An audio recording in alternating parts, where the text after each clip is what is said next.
Kumusta mga idol? Update lang tayo sa bagong kaganapan sa ating pong Noipi na si Justin Brownlee. Ano na nga po ba ang nangyari sa kaso po ni Justin Brownlee sa naganap na ASEAN Games? Tara guys at tingnan natin kung ano na nga po ang latest update, kung makakapaglaro pa ba siya sa PBA o sa Olympic Paris 2024.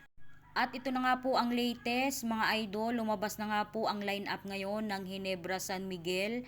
Sa pangunguna po yan ni Mabire, kasunod po ni Jared, ni Jamie Malonzo, Scotty Thompson, si Stanley Pringle, si Nard, si Rafael, si Bon, si Donald, si Raymond, Jason David, Japit Aguilar, syempre hindi mawawala yan, si Sydney, si Alion at si Christian Stan Hardener at syempre si Noipi Justin Brownlee. Ayan guys, sa mga nagtatanong kung kasama po si Justin, ayan na nga po yung inilabas po na bulletin board o yung line up po ng Barangay Ginebra. Kasama nga po si Justin Brownlee sa line up pa rin po at siya pa rin po yung magiging import ng Barangay Ginebra Jenkins. Kaya guys, dun sa mga fans po ng Ginebra, ito na po yung pinakaantay natin. Hindi pa rin po nawala ang atin pong idol na si Brownlee sa line-up po na gaganapin po ngayong November ng Commissioner's Cup. PBA Commissioner's Cup ngayong November 10 po siguro po yun guys. Kaya guys, abangan po natin kung talaga pong lalaro ang ating Noipi na si Justin Brownlee.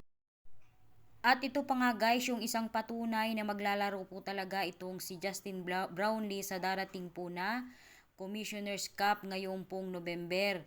Ayan, at meron din po dito guys na nakalagay na Barangay Ginebra San Miguel. Yung mga manager po katulad po ni Al Francis Chua, Raymond Rodriguez, assistant team manager at syempre po si Tim Co ng head coach po ng Ginebra. At nandito din po yung mga assistant coach nila na sina Sir Richard Olsen, Racela at saka po si Patrick Partosa. Kaya guys, wag na po kayong mag-alala at talaga pong makakalaro na po ang atin pong Noipi na si Justin Brownlee sa susunod po na Commissioner's Cup ngayong November.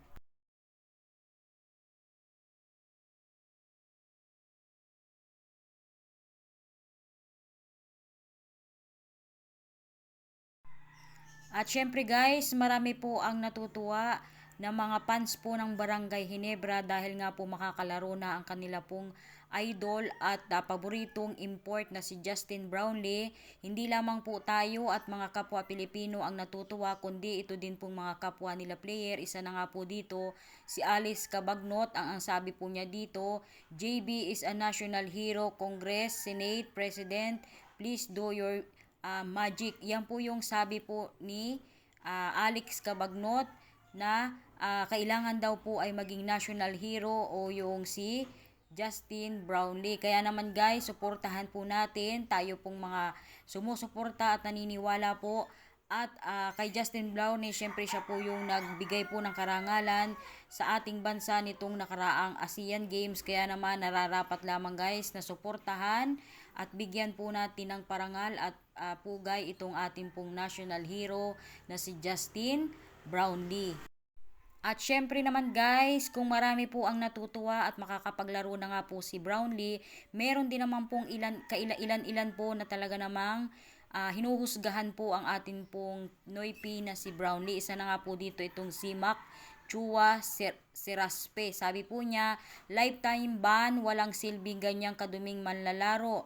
Mananalo lang sa maruming paraan, mariwana lang pala ang nagpapagaling sa mga laro niya. Ayan guys, yan po yung sabi po ni Mac kay Justin Brownlee. Pero natural lang po yan guys, talaga naman pong hindi may iwasan na meron po talagang mambabash, meron pong hindi susuporta at meron po talagang tao na ayaw po sa isang player. Kaya guys, yan po ay natural lang at wag na po nating pansinin. Ang importante, si Brownlee po yung nagdala ng karangalan sa ating bansa.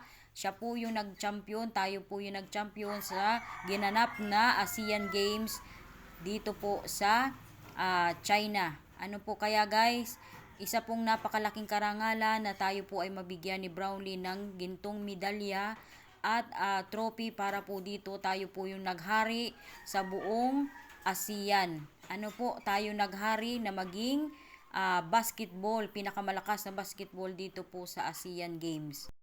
Kaya naman guys, sa darating po na pagbubukas o pag-open po ng Commissioner's Cup, PBA Commissioner's Cup ngayong November, ay suportahan po uli natin ang atin pong Noipi, ang atin pong superhero na si Justin Brownlee dito po sa team ni Barangay Ginebra San Miguel. Kaya naman guys, palagi po kayong umantabay sa laro po ng Barangay Ginebra at i-check nga po natin kung makakapaglaro nga po itong si Justin Brownlee bilang import po ng Barangay Ginebra Gin Kings.